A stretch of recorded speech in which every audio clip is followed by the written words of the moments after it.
नमस्कार। आज बात करते हैं एक ऐसी बहस की जो इस वक्त पूरे देश में चल रही है और ये जुड़ी है हमारी उच्च शिक्षा के भविष्य से। जी हाँ, हम बात कर रहे हैं यूजीसी बिल 2026 की। एक ऐसा प्रस्ताव जिसमें हमारे कॉलेजों और यूनिवर्सिटीज को हमेशा के लिए बदल देने का दम है। सोचिए ये बहस कितनी गंभीर होगी कि जाने माने गीतकार और लेखक मनोज मुंतशिर ने इसे सीधे सीधे कह दिया एक काला कानून। इतना ही नहीं, उन्होंने प्रधानमंत्री से इसे वापस लेने की अपील भी की। जाहिर है इस एक बयान ने इस पूरे मुद्दे को और भी गरमा दिया है। तो सवाल यही है कि अगर एक बिल समानता यानी इक्वालिटी लाने की बात कर रहा है तो फिर उसके खिलाफ इतना जबरदस्त विरोध क्यों? आखिर माजरा क्या है? चलिए इसी गुत्थी को सुलझाते हैं और इस बिल के हर पहलू को समझने की कोशिश करते हैं। तो सबसे पहले ये समझते हैं कि ये यूजीसी बिल है क्या चीज़, मतलब ऑफिशियली इसका मकसद क्या बताया जा रहा है। तो देखिए, इसका पूरा नाम है यूनिवर्सिटी ग्रांट्स कमीशन, उच्च शिक्षण संस्थानों में समानता को बढ़ावा विनियम 2026। अब नाम से तो इसका मकसद बिल्कुल साफ लगता है। कागज पर यह कहा गया है कि कॉलेजों और यूनिवर्सिटीज में किसी भी स्टूडेंट के साथ, चाहे वो किसी भी जाति, धर्म, जेंडर का हो या फिर दिव्यांग हो, किसी भी तरह का भेदभाव ना हो, उसे जड़ से खत्म करना ही इसका लक्ष्य है। अच्छा, तो सवाल ये है कि ये बिल ये सब करेगा कैसे? इसके लिए कुछ कॉन्क्रीट स्टेप्स बताए गए हैं, जैसे हर कॉलेज या यूनिवर्सिटी में एक इक्वल अपॉर्चुनिटी सेल होगा, इक्विटी कमिटी भी बनेगी और तो और शिकायतों के लिए एक 24/7 हेल्पलाइन भी होगी और ये वादा भी है कि शिकायतों को जल्दी से जल्दी सुलझाया जाएगा। अब सुनने में तो ये सब बहुत अच्छा लग रहा है ना? तो फिर विवाद की जड़ क्या है? लड़ाई कहाँ से शुरू हुई? चलिए अब इस बहस के बिल्कुल सेंटर में चलते हैं। वही बात कि अगर मकसद इतना अच्छा है तो विरोध में इतनी आवाजें क्यों उठ रही हैं?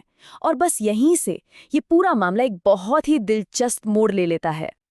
देखिए, जो लोग इसका विरोध कर रहे हैं उनकी मुख्य रूप से 4 बड़ी चिंताएं हैं। पहली, कि ये कानून शिकायत करने का हक सिर्फ कुछ खास वर्गों को देता है और जनरल कैटेगरी के स्टूडेंट्स को इससे बाहर रखा गया है। दूसरी चिंता है झूठी शिकायतों की। कहा जा रहा है कि नए ड्राफ्ट में झूठी शिकायत करने पर सजा का जो प्रोविजन था उसे हटा दिया गया है। इससे डर है कि कानून का गलत इस्तेमाल हो सकता है। तीसरी बात, भेदभाव या डिस्क्रिमिनेशन शब्द की जो परिभाषा है वो बहुत अनक्लियर है, मतलब साफ नहीं है। इसकी कोई भी अपने हिसाब से व्याख्या कर सकता है। और चौथी और शायद सबसे बड़ी चिंता यह है कि कहीं ये बिल समाज को जोड़ने के बजाय उसे और ज्यादा ना बांट दे। तो यहाँ पर हमें दो अलग अलग तस्वीरें दिखती हैं। एक तरफ सरकार है जिसका कहना है कि उसका इरादा नेक है, वो न्याय और बराबरी का मौका देना चाहती है, और दूसरी तरफ है आलोचक, जिनके मन में एक गहरा डर है कि इस कानून के नतीजे शायद वैसे ना हों जैसी उम्मीद की जा रही है, कि इसके सामाजिक परिणाम उल्टे पड़ सकते हैं। तो अब ये समझना जरूरी है कि ये बहस सिर्फ कुछ नियमों या कानूनों की नहीं है। इसका असर बहुत गहरा हो सकता है, बहुत दूर तक जा सकता है। सवाल ये है कि हम सबके लिए इसके क्या मायने हैं। अब इन सारी चिंताओं के जवाब में सरकार का क्या कहना है, ये जानना भी बहुत जरूरी है।